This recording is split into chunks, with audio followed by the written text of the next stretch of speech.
జై హో పత్రిజీ. ఆత్మస్వరూపులందరికీ నా ఆత్మ ప్రణామములు. తటవర్తి వీరరాఘవరావు సార్కి, రాజలక్ష్మి మేడం గారికి నా ఆత్మ ప్రణామములు. ఈరోజు మనం పత్రిజీ గారు అందించినటువంటి సందేశం తెలుసుకుందాం.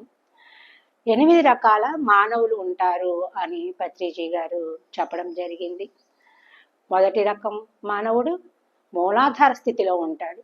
అంటే వీరి ప్రారంభ జన్మ అన్నమాట. వీరు ఎంతసేపు తినడం కోసమే ఉంటారు.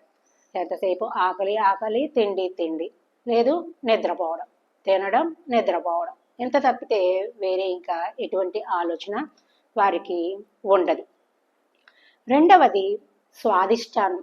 స్వ అధిష్టానం అంటే నేనే గొప్ప, అందరికంటే నేనే గొప్పగా ఉండాలి, నేను ఎమ్మెల్యేని అవ్వాలి, నేను సర్పంచ్ని అవ్వాలి, ఊర్లో అందరికంటే గొప్ప బిల్డింగ్ నేనే కట్టుకోవాలి, ఎవరికి లేనిటువంటి కారు నేను కొనుక్కోవాలి, ఇలా తన లాభం కోసమే చూసుకుంటూ ఉంటాడు.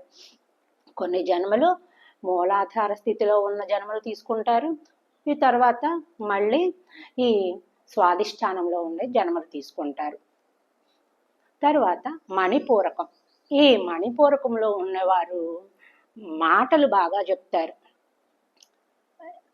అంటే వీరు భగవద్గీతలో శ్లోకాలన్నీ చెప్తారు. పైన పటారం లోన లొటారం లాగా ఉంటారన్నమాట. లోపల మాత్రం ఆత్మజ్ఞానం అనేది ఉండదు. ఓన్లీ మాటలు మాత్రమే చెప్తారు. ఇంకా మసిపూసి మారేడు కాయం చేస్తారు. అలా మాటలతోనే సరిపెడుతూ ఉంటారు. వీరికి ఆత్మజ్ఞానం అనేది ఉండదు. ఇంకా ఇలా కొన్ని జన్మలు తీసుకుంటారు. 4వది అనాహతం. ఈ అనాహత స్థితిలో ఉన్నవారు ఎవరైతే మణిపూరకంలో ఉండి మాటలు బాగా చెప్తూ ఉంటాడో, మసిపూసి మారేడుకాయ చేస్తాడో, ఇక్కడ వచ్చేటప్పటికి సైలెంట్ అయిపోతాడు. ఇంకా ఏ మాటలు మాట్లాడు. ఎందుకంటే తనని తాను తెలుసుకోవడం మొదలు పెడతాడనమాట.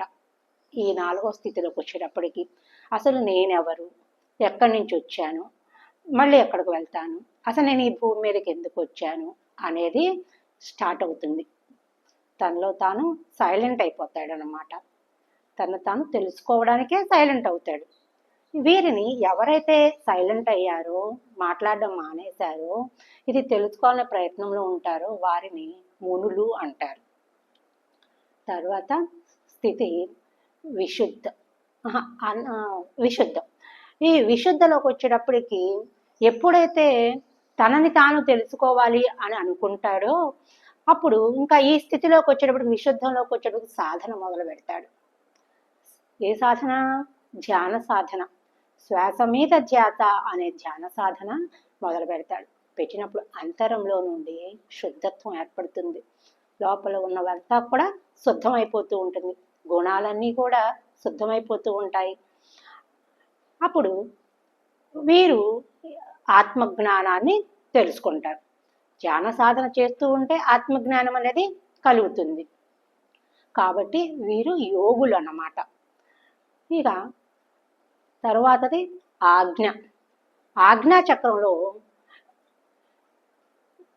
3వ కన్ను తెరుచుకుంటుంది వారికి. ఎప్పుడైతే ధ్యాన సాధన చేస్తూ ఉంటారో వారిలో 3వ కన్ను తెరుచుకుంటుంది. 3వ కన్ను తెరుచుకుని వారు అందరికీ ఆత్మజ్ఞానాన్ని అందిస్తూ ఉంటారు. అలాగే వారి మాటే మంత్రం అయిపోతుంది. వారు ఏది మాట్లాడితే అది జరుగుతుంది అన్నమాట ఆ ఆజ్ఞా చక్రం వల్ల. ఈ ఆజ్ఞా చక్రాన్ని సుదర్శన చక్రం అని కూడా అంటారు, ఇంకా గురు చక్రం అని కూడా అంటారు. వీరు ఏది చెబితే అది జరుగుతుంది. దాన్ని అందరూ కూడా పాటిస్తారనమాట. ఎలా మన గురువు గారు చెప్పిందే తడువు అందరూ చేయడానికి ఎలా ప్రయత్నం చేస్తామో అదే విధంగా ఆ మాటే మంత్రం అయిపోతుంది. ఇంకా తర్వాత ఆజ్ఞ తర్వాత 7వది సహస్రారం. ఈ సహస్రారంలోకి వచ్చేటప్పటికి పూర్తిగా వారు ఆత్మజ్ఞానులు అయిపోతారు. ఇంకా సేవ చేయటం మొదలు పెడతారు. ఎటువంటి సేవలు? నేను దేహం కాదు ఆత్మ అని తెలుసుకుంటారు కాబట్టి వారు ఇంకా ఆత్మ సేవలు మాత్రమే చేయడం మొదలు పెడతారు. ఈ శరీరాన్ని ధ్యాన సాధనకే ఎక్కువగా ఉపయోగించుకుంటారన్నమాట. అంతేగాని ప్రాపంచిక విషయాలకు, ప్రాపంచిక భోగాలకు ఈ శరీరాన్ని ఎక్కువగా ఉపయోగించరు. ఎంత అవసరమో అంత మాత్రమే ఉపయోగించుకుంటారు. కాళ్ళతో ట్రెక్కింగ్లకి వెళ్ళటం మొదలు పెడతారు, అడవుల్లోనికి ప్రకృతిలోనికి వెళ్ళటం మొదలు పెడతారు. అలాగే చేతులతో సేవ చేయడం మొదలు పెడతారు. మన కడతాల్లో, ప్రకృతి వ్యాలిలో, పేరవరం పిరమిడ్లు కాడ కొటాల సంక్రాంతి సంబరాలు, ఉగాదికి పేరవరంలో ఉగాది సంబరాలకు అక్కడ మనకి ధ్యాన మహాచక్రాలని మన కర్తాల్లో జరుగుతాయి. ఇక్కడ ఉగాది సంబరాలు, సంక్రాంతి సంబరాలు అని జరుగుతాయి. కాబట్టి అక్కడికి వెళ్ళినప్పుడు చేతులతో చక్కగా సేవ చేస్తారు. వడ్డన చేయడం కావచ్చు, లేదా ఇస్తరాకులు తీయడం కావచ్చు, ఇలా ఏదో ఒక సేవ చేస్తూనే ఉంటారు ప్రతి ఒక్కరు. అలాగే ఇంకా నోరు ఉంది. నోరు ఉన్నప్పుడు ఆ ధ్యానానుభవాలు చెప్పుకుంటూ ఉంటారు. అలా ధ్యానానుభవాలు చెప్తున్నప్పుడు ఈ చెవులను ఉపయోగించి చెవులతో వారి యొక్క అనుభవాలు వింటూ ఉంటారు ఇతరులవి. అలాగే ఎవరికి ఏది ఉంటే అది ఇస్తూ ఉంటారు. సమయం ఉంటే సమయాన్ని ఇస్తూ ఉంటారు, వాక్కు ఉంటే వాక్కు ఇస్తూ ఉంటారు. అలాగే ధనం ఉన్నవారు అన్నదానానికి, వాటికి ఇంకా అవసరాలకి డబ్బు రూపేణా సహాయం చేస్తూ ఉంటారు. ఇలా ఏదో విధంగా వారి వద్ద ఉన్నదాన్ని ఇతరులకు పంచుతూ ఉంటారు, సేవ చేస్తూ ఉంటారన్నమాట. ఇంకా ఆఖరిది మనకు ఈ 7 మాత్రమే తెలుసు. కానీ 8వ రకం మనుషులు, 8వ స్థితికి చేరుకున్న వారు ఏదైనా రాని, ఏదైనా జరగని, వస్తే రాని, ఉంటే ఉండని, పోతే పోని అనే స్థితిలో ఉంటారు. ఎందుకు అంటే వారు అన్నీ తెలుసుకున్నారనమాట. మూలాధారం నుంచి ఈ స్థితికి వచ్చేటప్పటికి వారికి అన్నీ తెలుస్తుంది. ఆత్మజ్ఞానం తెలుస్తుంది, గత జన్మల సంస్కారాలు తెలుస్తాయి. ఇంకా వారు ఈ దేహము శరీరం కాదు అని తెలుసుకుంటారు. కర్మానుసారం ఇదంతా జరుగుతుంది అని తెలుసుకుంటారు. కాబట్టి వారు కష్టం వచ్చినా దుఃఖం వచ్చినా కూడా భయపడరు. దాన్నే పట్టుకుని ఆలోచిస్తూ సమయాన్ని వృధా చేసుకోరు. వచ్చిందా రాని, ఎన్నాళ్ళు ఉంటుంది, ఉన్నన్నాళ్ళు ఉంటుంది, తర్వాత అదే పోతుంది. కష్టం సుఖం అనేది కావడి కుండలు అని తెలుసుకుంటారు. పగలు రాత్రి ఎలాగో ఈ కష్టాలు సుఖాలు అనేవి కూడా ఏవి శాశ్వతం కాదు, వస్తే రాని, ఉంటే ఉండని, పోతే పోని అని దాని గురించి పట్టించుకోరు. ఇది 7వ స్థితి. ఇదండి మనకి పత్రిజీ గారు చెప్పినటువంటి సందేశం.